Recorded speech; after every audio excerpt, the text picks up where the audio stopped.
حضرت معاذ بن جبل رضی اللہ تعالی عنہ روایت نقل کرتے ہیں کہ تاجدار کائنات صلی اللہ تعالی علیہ وسلم نے ارشاد فرمایا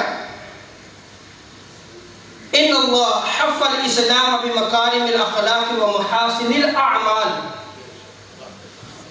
سید عالم صلی اللہ علیہ وسلم ارشاد فرماتے ہیں کہ بے شک اللہ تعالیٰ نے اسلام کو اچھے اور عمدہ اعمال سے گھیرا ہوا ہے. اور آج ہماری اسلام کی کیا انڈرسٹینڈنگ ہے؟ کیا آج ہمارے اخلاق حسنہ ہیں؟ کیا ہم تاجدار کائنات صلی اللہ علیہ وسلم کی سیرت پر عمل کرتے ہیں؟ وہ نبی کہ جن کے خلق کو قرآن نے خلق عظیم قرار دیا. خود رب تعالی عظیم، اس رب تعالی نے تاجدار کائنات صلی اللہ علیہ وسلم کے خلق کو عظیم قرار دیا. اور صحابہ کرام جو ہے وہ باقاعدہ تاجدار کائنات صلی اللہ علیہ وسلم سے خلق سیکھا کرتے تھے اور آگے جو ہے وہ اپنی اولاد کو سکھایا کرتے تھے. کیا آج یہ عمل ہماری زندگیوں میں موجود ہے؟ امام حسین بن علی، اس روایت کو جامع ترمذی میں نقل کیا گیا، وہ بیان کرتے ہیں کہ میں نے اپنے والد گرامی سے پوچھا ابا جان آپ مجھے تاجدار کائنات صلی اللہ علیہ وسلم کی زندگی، آپ کی سیرت مطہرہ کے پہلوؤں کو بیان کریں کہ آپ کیسے جو ہے وہ زندگی بسر کرتے تھے، آپ کا لوگوں کے ساتھ کیسا رویہ تھا. اللہ اکبر.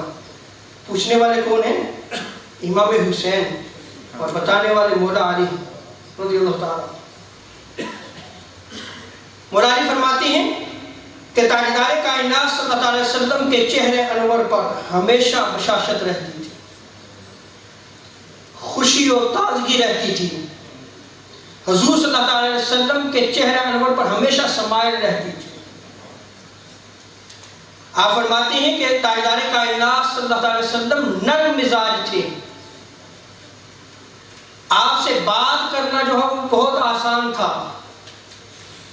تاجدار کائنات صلی اللہ علیہ وسلم بد مزاج اور سخت دل نہ تھے اور نہ ہی بد گفتار تھے.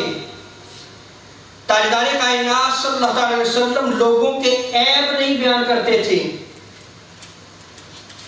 اور نہ ہی فضول باتوں کی طرف جو ہے وہ توجہ دیا کرتے تھے.